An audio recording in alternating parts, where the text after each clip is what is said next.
Salut mes arcs-en-ciel, j'espère que vous allez bien. Bienvenue dans cette première vidéo de 2024. Enfin, alléluia. Je sais, ça fait 1000 ans que j'ai pas publié sur cette chaîne YouTube, mais je ne sais pas où est passé ce mois de janvier, je ne l'ai pas vu. Je sais pas s'il y a qu'à moi que ça fait que la vie passe à 3 millions à l'heure, mais vraiment, je n'ai pas eu le temps avant aujourd'hui de tourner une vidéo. Je suis peut-être juste mal organisée, je sais pas. Bref, on se retrouve aujourd'hui pour une petite vidéo blabla, un petit peu bilan 2023, même si l'année est un petit peu entamée parce que voilà, j'ai pris du retard. Ça me tenait quand même à cœur de vous faire cette petite vidéo parce que mon année 2023 n'a pas été de tout repos. J'ai eu beaucoup de remises en question, j'ai eu beaucoup de moments compliqués. Au niveau professionnel, je parle. J'ai pas réussi à faire la moitié du quart du tiers de ce que j'avais prévu de faire dans cette année 2023 parce que tout simplement la vie en a décidé autrement. Du coup là, je m'installe avec vous vraiment tranquille en mode, voyez, j'ai mis les chaussettes confortables pour pouvoir faire une petite vidéo chill avec vous, tranquille. Je me suis même préparé un petit thé. Je vous invite à faire pareil de votre côté, comme ça, c'est comme si on papotait autour d'un thé. Juste avant de commencer cette vidéo officiellement, est-ce qu'on peut juste mettre un petit like à cette vidéo juste pour mon petit pull que j'ai fait moi-même? Oui, je l'ai crocheté en fait moi-même et c'est la première fois de ma vie que je crée un vêtement de toutes pièces. Donc est-ce qu'on peut juste admirer un petit peu cette œuvre d'art? Si vous aimez, mettez-moi un like à cette vidéo, ça me fera plaisir. Bref, c'est totalement hors sujet. Revenons à nos moutons. Donc oui, comme je vous le disais, cette année 2023 ne s'est pas du tout passé comme je l'avais imaginé, comme je l'avais prévu. Parfois, c'est pas nous qui décidons de notre vie, c'est la vie qui décide pour nous. Pour celles et ceux qui me suivaient déjà l'année dernière, vous avez peut-être le souvenir de ma vidéo bilan de l'année dernière du coup. J'avais des tas d'idées, des tas de projets, des tas de choses en tête. Rien ne s'est passé comme prévu, mais rien du tout. Déjà, si vous vous souvenez, j'avais pris la décision de fermer le bar à ongles, d'arrêter la clientèle. J'ai pas arrêté 100% de faire les ongles, j'ai simplement arrêté d'avoir de la clientèle toute la journée. J'ai gardé très exactement 5 clientes que j'ai triées sur le volet, sur des critères bien précis, à savoir beaucoup de patience, énormément de patience, puisque maintenant je mets 2 fois plus de temps qu'avant à faire mes pauses parce que je veux des pauses parfaite pour pouvoir faire des belles photos pour mes réseaux. Et puis également des clientes qui aiment bien se prêter au jeu des photos, des ongles aussi qui sont jolis évidemment, et puis des clientes qui aiment aussi le nail art, des choses un petit peu originales pour que je puisse avoir des choses à vous proposer tout simplement ici sur cette chaîne, mais aussi et surtout sur ma page Instagram où je suis très active, vous le savez. Du coup, j'avais des raisons très précises d'arrêter la clientèle. Je vais pas revenir dessus dans cette vidéo. Je vous ai tout expliqué dans le détail dans la vidéo de l'année dernière. Je vous la remettrai quelque part dans le petit là si vous avez envie d'aller la voir ou la revoir. Et bien évidemment le fait d'arrêter la clientèle, eh bien je le savais, c'était prévu dans mon programme, dans mes idées. Ça me faisait évidemment perdre au niveau salaire puisque je perdais toute la partie clientèle qui était l'essentiel de mon revenu, on va pas se mentir, c'est normal. Mais fin 2022 ça marchait plutôt bien pour moi au niveau des réseaux sociaux, au niveau du côté influence. J'aime pas parler d'influence, je trouve pas ça agréable parce que je suis pas là pour vous influencer mais plutôt pour vous conseiller, pour vous aider, pour vous accompagner. Mais en tout cas de ce côté-là, au niveau partenariat avec les marques, etc., ça marchait plutôt bien pour moi. J'arrivais à gagner pas mal d'argent avec ça, ce qui me permettait d'envisager d'arrêter la clientèle pour pouvoir développer d'autres projets parce que j'avais 1 million de projets en tête. J'ai toujours 1 million de projets en tête, mais tous les projets que j'avais prévus pour 2023, ils n'ont pas vu le jour. Il y a un seul projet, des projets que j'avais prévus qui a vu le jour. Je vais vous expliquer pourquoi dans cette vidéo, bien sûr. J'ai eu des très bons moments dans cette année 2023, des moments professionnels très intéressants et très enrichissants, mais j'ai eu aussi beaucoup de déceptions et de désillusions sur certaines choses. Donc je vais pas vous mentir, moi dans cette vidéo, j'ai envie d'être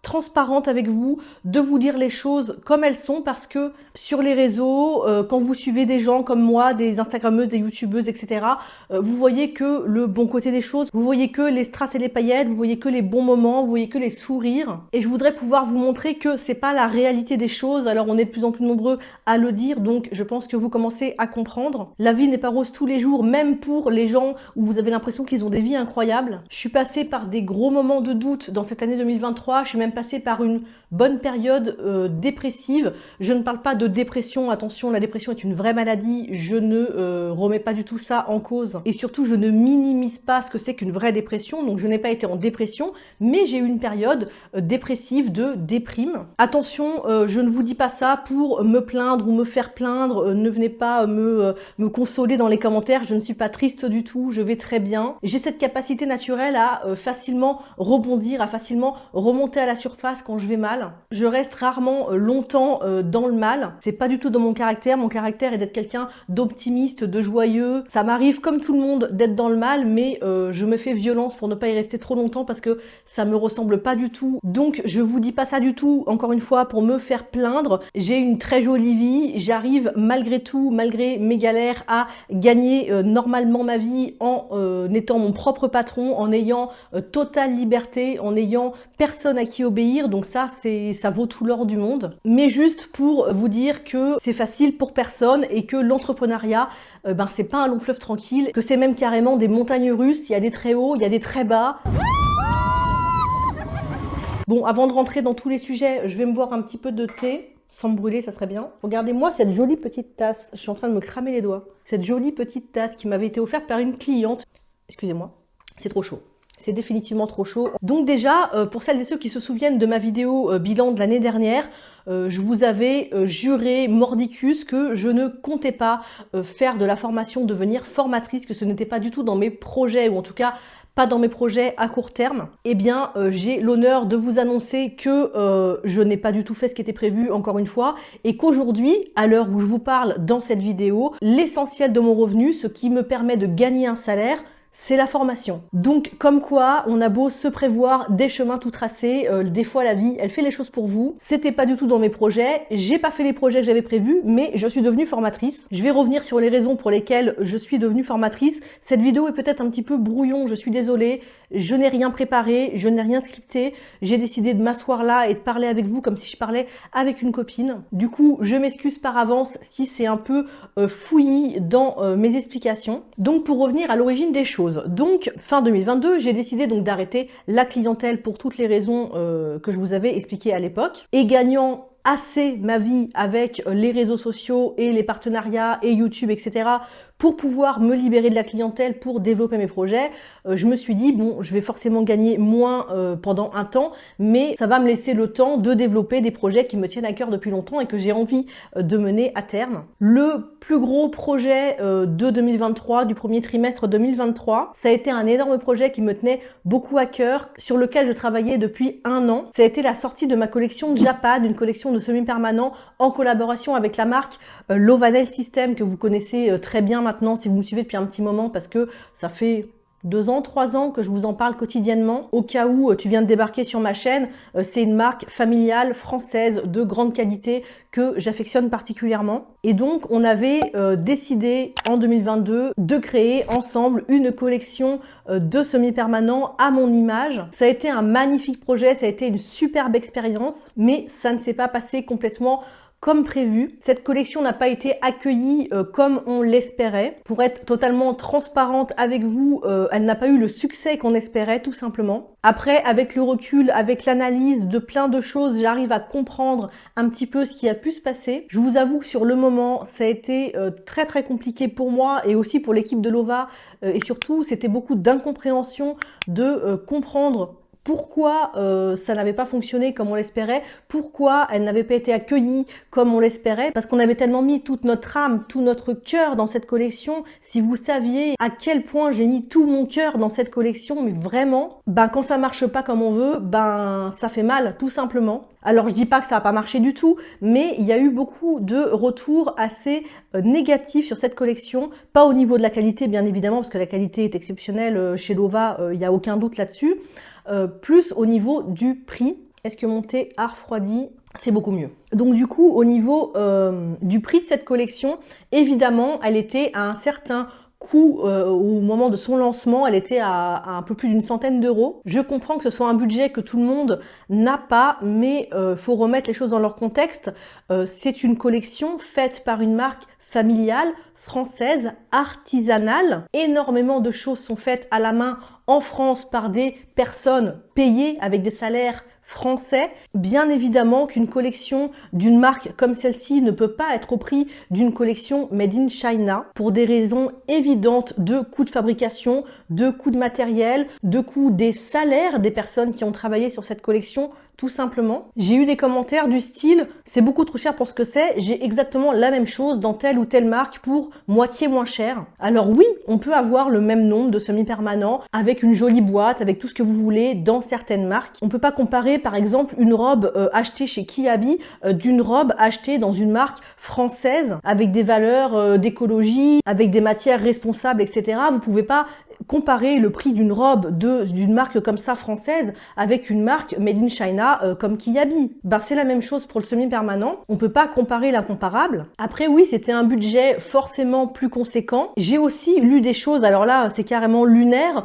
du style ça y est, Naise Arc-en-Ciel elle se sent plus, elle veut se faire du fric sur notre dos, enfin des choses comme ça. Si seulement vous saviez, je n'ai absolument pas fait cette collection dans un but lucratif, dans un but de gagner de l'argent. J'ai fait cette collection parce que j'avais envie de la faire avec le cœur, j'avais envie de créer une collection, que vous puissiez avoir à la maison des produits que j'ai imaginés, que j'ai conçus, que j'ai créés. L'idée c'était de me rapprocher de vous, d'avoir quelque chose à partager avec vous, d'avoir une belle collection à vous proposer. Et du côté de Lova, c'est la même chose. Bien évidemment, ça leur faisait plaisir de travailler avec moi parce que ça faisait déjà plus d'1 an qu'on travaillait ensemble, etc. Ça leur faisait plaisir d'avoir mon nom sur une collection, ce qui est normal. Mais le but n'était pas de devenir riche avec cette collection, bien évidemment. Le prix, même s'il vous a paru conséquent pour certaines et certains, ce que je peux tout à fait entendre et comprendre parce que c'est pas dans le budget de tout le monde, ce prix a été calculé vraiment au plus juste pour pouvoir rémunérer convenablement les personnes qui ont travaillé sur ce projet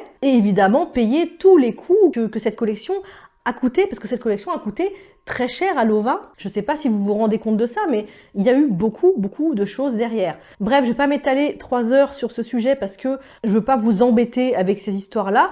Simplement, du coup, elle n'a pas été reçue comme on l'espérait. Il y a aussi d'autres facteurs qui sont rentrés en ligne de compte et je pense qu'ils sont très importants. Notamment que cette collection est sortie au mois de mars, en pleine crise économique, au pire moment de l'année où l'essence était en train de flamber à mort, où tous les prix étaient en train d'augmenter partout. Du coup, c'était forcément un moment où tout le monde réduisait son budget pour tout. Donc, se retrouver avec, à ce moment-là, pile une collection un petit peu plus chère que ce qu'on a l'habitude de voir sur d'autres marques, c'est pas tombé au bon moment et ça, c'est une certitude. Petite pause thé.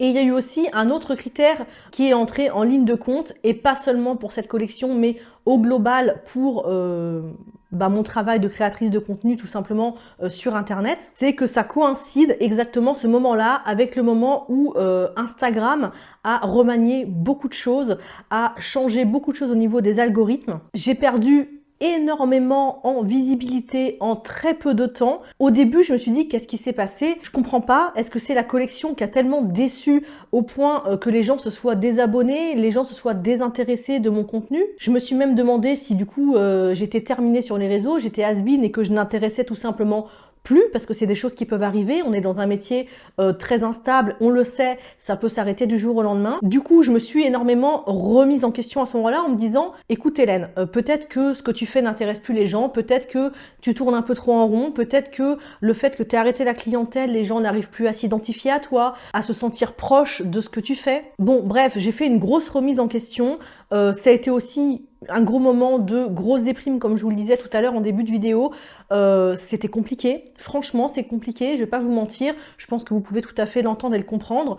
Quand ça marche bien, ça faisait 2-3 ans que ça marchait assez fort pour moi, que j'avais une bonne communauté, très présente, très réactive, très active. Et puis d'un seul coup, au moment où on décide de se lancer à fond dans ce domaine-là, de créer une collection, d'avoir des beaux projets, il y a tout qui tombe comme un soufflet, la visibilité descend, les ventes forcément descendent, puisque si on a moins de visibilité, on fait moins de ventes, donc tout est lié, hein, c'est un effet domino. Je me suis simplement demandé si c'était moi le problème, si tout simplement j'étais arrivée au bout des réseaux, au bout de ce truc-là. Et puis le temps faisant, en discutant avec d'autres collègues créatrices de contenu, en regardant un peu ce qui se passe autour de moi, en me renseignant un petit peu, je me suis aperçue que j'étais pas du tout un cas isolé, que ce n'était pas juste moi et mes réseaux, que c'était chez tout le monde. Je sais pas comment vous l'avez ressenti. Est-ce que cette année, en 2023, à partir du mois de mars mars-avril, vous avez constaté une perte de visibilité sur vos réseaux, si vous faites aussi un petit peu de création de contenu ou si tout simplement vous êtes prothésiste ongulaire, que vous mettez des photos de vos ongles, peut-être vous avez constaté aussi un petit peu moins d'interactions, moins de likes, moins de partages, etc. En tout cas, moi de mon côté, j'ai constaté ça, que ce soit sur des gros comptes, des comptes plus gros que le mien ou à équivalence, ou sur des petits comptes de collègues prothésistes ongulaires qui ont 1000, 2000, 3000, 4000, 5000 abonnés. Ben, j'ai constaté la même chose, c'est une perte énorme de visibilité générale. Je m'hydrate. Alors évidemment, plus on a un gros compte, plus c'est impactant et plus ça fait mal. Mais ça m'a, je dirais pas rassuré, parce que ça m'a pas rassuré de savoir que tout le monde était dans la merde, mais ça m'a au moins permis de me sentir moins seule et de me rendre compte que le problème venait pas uniquement de moi et de mon contenu, mais aussi d'un mood général et de choses qu'on ne peut pas maîtriser, à savoir les algorithmes et ce que Instagram décide de montrer, de ne pas montrer, de mettre en avant ou de ne pas mettre en avant. Et ça, malheureusement, on ne peut rien faire contre. C'est eux qui décident ce qu'ils décident de mettre en avant, les gens qui décident de mettre en avant, et quelle que soit la qualité du contenu qu'on fait, quelle que soit la régularité du contenu qu'on fait, c'est pas quelque chose sur lequel on peut lutter. Donc du coup, tout ça est arrivé, si vous voulez, dans le même temps, là, mars, avril, mai. Ça a été un petit peu de la dégringolade au niveau moral pour moi, parce que ben, ça se déroulait pas comme je l'avais prévu. Du coup, mes autres projets, ben, je les ai mis de côté, j'avais plus envie, j'avais plus la motivation tout simplement.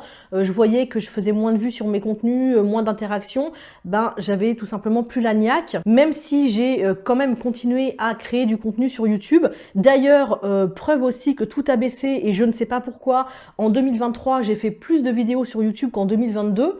Et j'ai touché moins d'argent qu'en 2022. Je parle des revenus YouTube, hein. Même ça, ça a baissé alors que j'ai créé plus de contenu, plus de vidéos en 2023 qu'en 2022. Donc, va comprendre comment ça fonctionne. J'ai pourtant eu des vidéos qui ont bien marché, mais je sais pas pourquoi, ça paye moins. Bon, j'ai jamais gagné des 1000 et des 100 avec YouTube, hein, ça me fait un complément de salaire tout au plus, mais quand le complément de salaire il baisse et que dans le même temps tout baisse, ben tout baisse quoi, hein, tout simplement.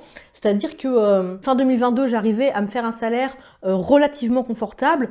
Premier trimestre 2023, tout est descendu, descendu, descendu, jusqu'à ce que je me retrouve avec un revenu qui n'était absolument pas convenable et absolument pas suffisant pour vivre normalement. Je vous ai dit, je suis transparente avec vous dans cette vidéo, je vous donne pas des chiffres, pas parce que c'est tabou pour moi, mais parce que c'est tabou en France en général, et que dès qu'on parle de chiffres, on se fait tomber dessus, que ce soit parce que je gagne pas assez ou parce que je gagne trop ou parce que je sais pas quoi. Enfin, c'est compliqué de parler d'argent en France. Moi personnellement, j'ai pas de tabou là-dessus. J'aimerais bien pouvoir vous donner tous les chiffres sans aucun tabou, mais je sais d'expérience et aussi d'autres collègues créatrices de contenu, pas forcément dans les ongles, dans d'autres domaines aussi, qui ont été totalement transparents sur leurs revenus et qui se sont fait tomber dessus par plein de gens, que ce soit en positif ou en négatif, mais dans tous les cas tomber dessus. Donc je reste discrète sur les chiffres, mais je vais pas vous mentir, je gagne pas un salaire de ministre, hein, je gagne pas de quoi aller en vacances à Dubaï, clairement pas. De toute façon, c'est pas mon truc, vous me connaissez, je suis quelqu'un d'hyper simple. Ce genre de vacances-là, c'est pas du tout mon délire. Il y en a, c'est leur délire et grand bien leur face. Chacun fait ce qu'il veut et fait ce qu'il aime dans la vie. Moi, c'est pas du tout mon mood à moi, c'est pas du tout mon délire, donc voilà, peu importe. Tout ça pour dire que mon salaire actuel, il pourrait paraître convenable pour certains, il pourrait paraître trop bas pour d'autres. Je sais que des fois, dans mes proches, quand je parle de mon salaire, on me dit « c'est tout ?» Bah ouais, c'est tout, mais en fait, ça me suffit à vivre, ça me suffit à moi m'épanouir, à payer ce que je veux, à partir en vacances quand j'ai envie. Je suis pas une grosse dépensière, je suis pas quelqu'un qui a des gros besoins, je suis pas quelqu'un qui flambe énormément. Moi, mes gros plaisirs, c'est le restaurant et un ou deux voyages par an. Mais voilà, c'est mes plaisirs principaux. Au niveau fringues, je m'habille pas avec des marques, je m'habille que en trucs pas chers, ou je fabrique moi-même, n'est-ce pas, maintenant? Mais voilà, je suis pas quelqu'un qui flambe, je suis pas quelqu'un qui sort, je suis pas quelqu'un qui va en boîte de nuit, je suis pas quelqu'un qui dépense beaucoup d'argent, etc. Donc j'ai pas besoin d'un énorme salaire. Toujours est-il que, pour en revenir à nos moutons, début 2023, tout a tellement baissé que j'avais même plus de quoi me faire un salaire convenable. Du coup, j'ai bien été obligée de me remettre en question et d'accepter qu'il fallait rebondir. D'ailleurs, je pense que je vais appeler cette vidéo l'art de rebondir ou un truc comme ça, parce que cette année 2023, c'est vraiment le maître mot pour moi. Ça a été l'art de savoir rebondir. Aujourd'hui, à l'heure où je vous parle, début 2024, j'ai su rebondir. J'ai réussi à remonter la pente et à me faire un salaire correct le pourquoi du coup de la formation, parce que tous les projets que j'avais envie de développer dans cette année 2023 n'étaient pas des projets qui allaient me rapporter beaucoup d'argent, c'était des projets simplement pour mon plaisir, pour votre plaisir, que je vais quand même faire, hein, que je vais quand même aboutir parce que j'ai envie de les faire ces projets et je les ferai, mais je vais les faire peut-être plus doucement et entremêlés à d'autres choses qui sont plus rémunérateurs parce que j'ai besoin de gagner ma vie comme tout le monde. Du coup, j'ai tenté de lancer une première formation dans cette année 2023. Du coup, la première, je crois qu'elle a eu lieu en mai. J'ai décidé de lancer une formation sur le semi-permanent, la préparation longue, la manucure et le semi-permanent renforcé, qui soit accessible aussi et surtout aux particuliers, pas seulement aux professionnels. J'ai des professionnels qui viennent en formation aujourd'hui, mais j'ai une plus grande partie de gens qui ne sont pas professionnels. Pourquoi j'ai décidé de faire ça? Parce que je passe ma vie depuis des années dans toutes mes vidéos à vous répéter que on n'apprend pas un métier sur YouTube, que les vidéos, même les formations en ligne ne remplacent pas les formations en présentiel et que c'est important de se former même quand on veut faire ses ongles pour son propre plaisir ou pour faire les ongles à sa famille, à sa maman, à ses copines. Tout simplement parce que c'est un métier à part entière, qu'il y a vraiment des choses à respecter, qu'il y a un protocole à respecter et pas seulement un protocole théorique, mais un protocole vraiment pratique. C'est très important la formation en présentiel pour tout ce qui est formation de base, que ce soit pour la manucure, pour le semi-permanent, pour le gel, pour l'acrygel, pour le chablon, pour tout ce que vous voulez. Pour moi, ça, c'est pas des choses qui peuvent s'apprendre en ligne, en tout cas de mon point de vue, de mon expérience. Ça n'engage que moi, mais pour moi, ce n'est pas possible d'apprendre correctement toutes ces bases-là en distanciel. C'est important d'avoir une formatrice, un formateur derrière vous qui est capable de vous reprendre en direct sur vos erreurs, de vous montrer tout de suite pourquoi vous faites une erreur et quelles conséquences ça va avoir par la suite. Parce que quand vous faites une formation en ligne, même s'il y a des correctifs derrière, même si la personne, elle vous suit derrière, ce qui est très bien, elle n'est pas là pour vous voir travailler. Elle ne va pas forcément comprendre pourquoi vous n'arrivez pas à avoir la tenue convenable de vos produits parce qu'elle n'est pas là pour vous voir travailler, pour vous reprendre sur le moment. Moi, je le vois dans mes formations aujourd'hui que je fais ici. Même quand j'explique correctement, quand je fais la démonstration à mes stagiaires telle ou telle chose, quand je les vois après travailler, elles n'ont pas tout intégré, ce qui est normal parce que c'est pas à la première lecture, à la première entente qu'on intègre les choses. Et des fois, je m'aperçois qu'elles n'ont pas intégré, qu'elles n'ont pas compris certaines choses, certains détails qui sont néanmoins très importants. Et quand je les vois faire, je les reprends sur le moment et elles me disent « Ah oui, c'est vrai, j'avais oublié ou j'avais pas compris ». Et là, elles voient la différence et elles comprennent pourquoi leur geste n'était pas le bon et pourquoi ça ne pourrait pas fonctionner comme ça. Quand vous faites une formation en distanciel, ça, c'est pas possible. On est bien d'accord, c'est très important que la personne puisse être derrière vous pour vous reprendre, pour vous expliquer pourquoi vous faites erreur et où va vous amener cette erreur. Vous voyez ce que je veux dire? Bref, je suis en train de partir dans un cours de formation. C'était pas ce que je voulais vous dire. Je voulais vous dire que du coup, j'avais lancé au départ une première date de formation. Je me suis dit, je fais une date unique avec 4 élèves et puis on voit comment ça se passe, on voit si déjà ça intéresse, on voit si moi ça me plaît et puis je verrai après si j'en fais d'autres, mais occasionnellement parce que, encore une fois, c'était pas mon but de devenir formatrice. Pause, ça va, il est encore chaud. Hop, attendez, parce que mamie, elle commence à avoir mal aux jambes comme dans cette position là. Hop, on va se rasseoir comme ça. Du coup, j'ai lancé cette première date de formation et je voulais vraiment que cette formation soit accessible aux non-professionnels et que ce soit aussi accessible financièrement pour quelqu'un qui n'est pas du métier, qui n'est pas professionnel et qui ne va pas investir 1000, 2000, 3000 euros dans une formation de prothésiste ongulaire alors que c'est simplement pour son plaisir à la maison. Putain, je vais essayer de me mettre autrement. Oh, mais là, je suis bien là, en mode sirène. Voilà. Donc du coup, j'ai lancé cette première date de formation et devant l'engouement général, sincèrement, là j'ai été très agréablement surprise, très surprise tout court d'ailleurs, parce que vous avez été sur Instagram hyper enthousiaste sur ce lancement de formation.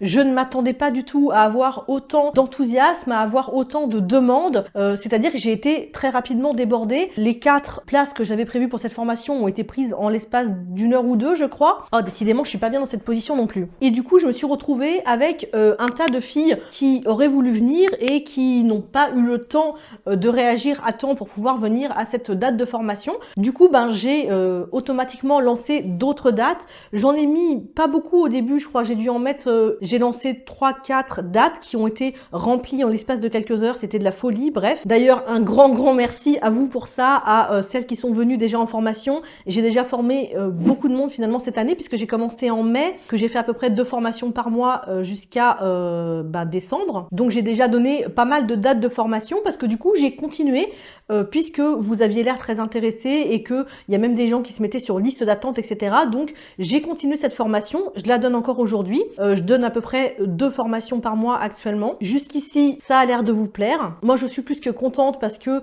d'abord, ça m'a permis, moi, de regagner un salaire correct et de pouvoir continuer à vivre, ce qui est quand même un petit peu important. Mais aussi et surtout, ça me permet, moi, de vous rencontrer en vrai, d'avoir un vrai accompagnement parce que je vous accompagne depuis des années sur Internet, vous le savez. Je vous donne tout ce que je peux comme information, etc. Mais vous voir en vrai, vous expliquer en vrai, mais c'est tellement différent et je pense que 100% des filles qui sont passées chez moi pourront vous le dire parce qu'elles me l'ont dit en face, elles me l'ont dit par message, etc.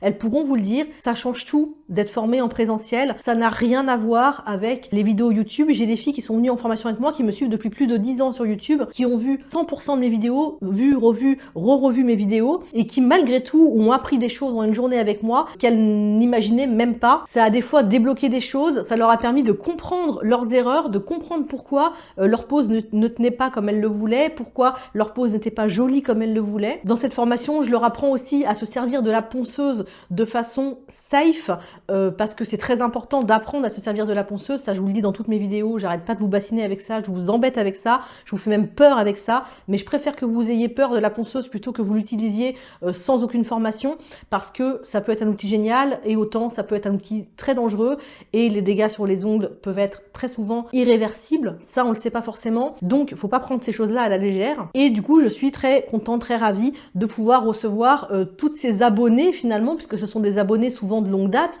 en cours chez moi dans mon bar à ongles et pouvoir leur donner des vraies bonnes bases. Du coup, maintenant, je suis lancée en tant que formatrice. J'ai mon numéro officiel de formatrice. Qui l'eût cru, puisque l'année dernière encore, je n'imaginais pas ça une seconde, mais comme quoi, c'est comme ça, la vie décide. Donc maintenant, je développe un petit peu plus ce côté formation. J'ai d'ailleurs un nouveau module que j'ai lancé, la première session, je la donne ce dimanche. Elle sera déjà passée quand vous verrez cette vidéo, mais en tout cas, pour moi, c'est le dimanche qui arrive. Et c'est une formation sur le baby boomer, baby color, parce que c'est quelque chose que on me demande beaucoup et sur lequel beaucoup de monde a du mal. J'aimerais bien aussi cette année, je dis j'aimerais bien parce que encore une fois, on a plein de projets, puis des fois on n'a pas toujours le temps ou l'énergie de les mener à terme, mais j'aimerais bien aussi lancer de la formation en ligne si possible. Certainement pas, encore une fois, comme je vous le disais juste avant, sur de la formation technique de base, c'est-à-dire que la formation sur le semi-permanent que je donne en présentiel, je ne la donnerai jamais en distanciel pour les mêmes raisons que je vous ai données tout à l'heure, parce que je pense que c'est indispensable de le faire en présentiel. J'ai bien conscience que des fois, c'est un petit peu loin de chez vous, ça vous fait faire un petit peu de route, mais vous savez, j'ai des filles en formation qui viennent de partout en France, j'en ai qui sont venues de Belgique, j'en ai qui sont venues du sud de la France, j'en ai qui sont venues de Suisse, j'en ai même une qui est venue du Canada, bon elle a de la famille sur Orléans, donc voilà, mais quand même elle habite au Canada, elle est venue exprès en France pour se former avec moi. J'en ai aussi une de la Réunion, elle n'est pas venue parce que je l'ai renvoyée vers une collègue parce qu'elle voulait des choses qui n'étaient pas dans mes compétences ou en tout cas pas dans ce que je donnais actuellement, mais elle voulait venir en formation avec moi alors qu'elle est de la Réunion. Donc pour vous dire que quand on veut, on peut et que quand on a vraiment très envie de se former avec quelqu'un, il faut s'en donner les moyens. Moi, la première, je me déplace partout, que ce soit en France, à l'étranger, pour me former avec les meilleurs. Et puis comme je le dis souvent quand on me dit « Oh, t'es loin de chez moi », je suis à Orléans, je suis loin de rien, je suis au centre de la France. Donc à partir du moment où tu habites en France, tu peux pas être si loin que ça. Au pire, tu vas avoir 4-5 heures de route. 4-5 heures de route pour une formation, moi je trouve pas que ce soit le bout du monde, mais après je comprends très bien que certaines ont des contraintes, des enfants, des travails qui vous empêchent de vous déplacer comme vous le voulez, et je l'entends parfaitement, mais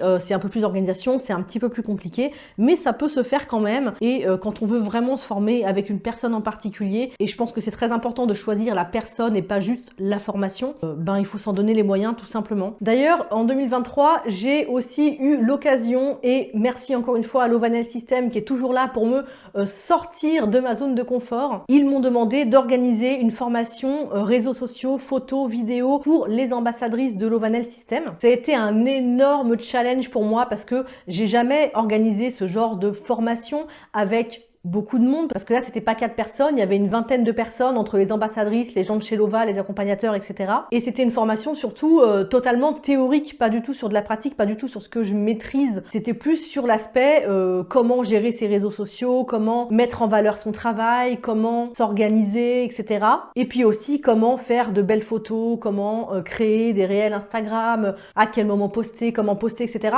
C'était une formation très enrichissante, je l'espère, pour les ambassadrices de Lova, très intéressante à faire pour moi, même si ça a été un stress, mais un stress, mon Dieu, comme j'ai stressé. J'ai tellement stressé que je me suis fait un torticolis, que je me suis bloqué le ventre, enfin bref, je me suis mis une pression de malade mentale, alors que je partais quand même en terrain connu, puisque je partais chez Lova, que je partais avec des ambassadrices Lova qui pour la plupart me suivent, me connaissent et m'apprécient. Je sais pas pourquoi je me suis mis une telle pression, me le demandez pas, c'est comme ça, surtout que ça s'est extrêmement bien passé. En tout cas, toujours est-il que ça a été une expérience hyper enrichissante, hyper intéressante pour moi. Et vous êtes nombreuses à me poser des questions sur les réseaux, sur tout ça. Je pense que ça pourrait vous intéresser, que je lance une formation sur ça, sur les réseaux sociaux. Pourquoi pas aussi une formation peut-être à part sur comment faire des belles photos, comment mettre en valeur son travail, etc., comment faire des vidéos. Je pense que c'est des formations qui pourraient vous plaire et ça, c'est des formations que je pourrais très facilement adapter en formation online. Dites-moi en commentaire si ce type de formation d'ailleurs pourrait vous intéresser, autant que ce soit sur la gestion d'Instagram que sur les photos et les vidéos. Ça m'intéresse de savoir si ça vous plairait vraiment, parce que je vais pas vous le cacher, lancer une formation comme ça, même online, ça va être énormément de travail de refonte, parce que je vais pas reprendre pile poil ce que j'ai fait pour Lova, puisque j'avais adapté la formation en tant qu'ambassadrice Lova. Donc là, il faudrait absolument tout reprendre de zéro, et j'aimerais bien aussi, si jamais je sors cette formation, qu'elle soit adaptée à tout type de métier de contenu, pas seulement aux prothésistes ongulaires. Du coup, je veux vraiment savoir si ça vous intéresse avant de me lancer dans cette aventure-là, parce que ça risque d'être un très gros morceau, ça risque d'être beaucoup de travail pour moi en amont. Donc surtout, dites-moi dans les commentaires si vous seriez prête à payer pour une telle formation en ligne. En tout cas, moi, je pense que ça pourrait être intéressant, mais dites-moi. En tout cas, voilà, à la base, je comptais vous faire une vidéo assez courte. Finalement, je crois que ça fait presque 1 heure que je filme. Bref, je vous ai pas fait une rétrospective exhaustive de ce qui s'est passé dans mon année 2023, parce qu'il s'est passé beaucoup de choses. L'idée de cette vidéo n'était pas forcément de vous faire, du coup, une rétrospective, mais plus de vous donner un petit peu d'espoir ou de motivation pour vous montrer que même quand ça se passe pas comme on veut, même quand il y a des difficultés qui se mettent au travers de notre route, même quand les projets qu'on a décidé de mener à terme n'arrivent pas à terme, rien n'est perdu, qu'il faut savoir rebondir, qu'il faut savoir trouver l'énergie, le courage en soi, au plus profond de soi, pour remonter à la surface et réussir à se sortir de cette situation. De toute façon, la vie d'entrepreneur n'est pas un long fleuve tranquille, c'est des montagnes russes, je vous l'ai dit, je vous le redis. Quand on s'engage à son compte, on le sait, ça ne peut pas être tout facile. Oui, il y a des super bons côtés et je ne reviendrai au salariat pour rien au monde. La liberté, le fait de ne devoir obéir à personne, le fait de faire ce que je veux quand je veux, d'organiser mon planning, de prendre mes décisions, tout ça c'est de l'or, ça n'a pas de prix. Et quand bien même il y a des hauts et des bas, quand bien même il y a des mois où je gagne moins ma vie, franchement ça vaut le coup. Après il faut avoir le caractère pour ça, faut accepter que ce n'est pas quelque chose de stable. C'est sûr que quand on est salarié, on a un salaire fixe qui tombe tous les mois, on fait son travail 9h, 17h, on rentre à la maison, le travail est resté à la maison et à la fin du mois on est assuré d'avoir un salaire que la société pour laquelle on travaille ait marché ou non. Quand on est à son compte, c'est bien évidemment pas la même chose. Quand on a du travail, on gagne de l'argent et quand on n'a pas de travail, on ne gagne pas d'argent. Faut bien souvent savoir faire preuve de résilience et accepter quand quelque chose ne marche pas. C'est comme ça. Ça veut pas dire qu'il faut baisser les bras, ça veut pas dire qu'il faut s'avouer vaincu et dire ok, tout est perdu, j'arrête tout. Ça veut simplement dire que des fois, il faut voir les choses un petit peu autrement. Pour l'instant, je suis un petit peu dans le développement de mes formations. J'ai d'autres projets que j'aimerais bien un jour mener à terme. On verra cette année comment ça se passe. Si ça se trouve, l'année prochaine, je vous referai un bilan et je vous dirai que j'ai complètement arrêté la formation ou que j'ai rouvert un bar à ongles ou que sais-je. On verra où la vie m'emmène. Toujours est-il que je vous remercie d'être là, d'être fidèle depuis des années pour certaines d'entre vous, que malgré les petites déceptions, malgré les moments compliqués, c'est quand même une merveilleuse aventure que je partage avec vous. En tout cas, cette vidéo vidéo, elle n'était pas là pour me plaindre moi, mais plus pour vous envoyer des énergies positives, pour vous montrer que vous n'êtes pas seul dans vos galères. On est ensemble et l'important, c'est de se montrer du soutien, d'être là les uns pour les autres. Moi, le soutien que vous m'apportez, c'est bien sûr votre présence, vos likes, vos commentaires, vos partages sur mes publications. Et moi, le soutien que je vous envoie, c'est vous donner de la force, vous donner de la motivation, vous apprendre des choses, vous faire des tutos. La prochaine vidéo YouTube d'ailleurs, c'est un tuto nail art parce que ça fait un petit moment que j'en ai pas fait ici sur la chaîne et on me le redemande beaucoup. Du coup, ça sera un tuto nail art, vous verrez d'une très jolie pose que j'ai faite sur une de mes clientes avec un effet de profondeur, avec des sapins un petit peu givrés, bref, je suis sûre que vous allez kiffer. En tout cas, j'espère que cette vidéo vous a au moins permis de passer un bon moment et au mieux qu'elle vous a motivé, qu'elle vous a donné l'envie de vous battre. Je vous fais tout plein de bisous colorés et je vous dis à très bientôt pour une prochaine vidéo. Ciao!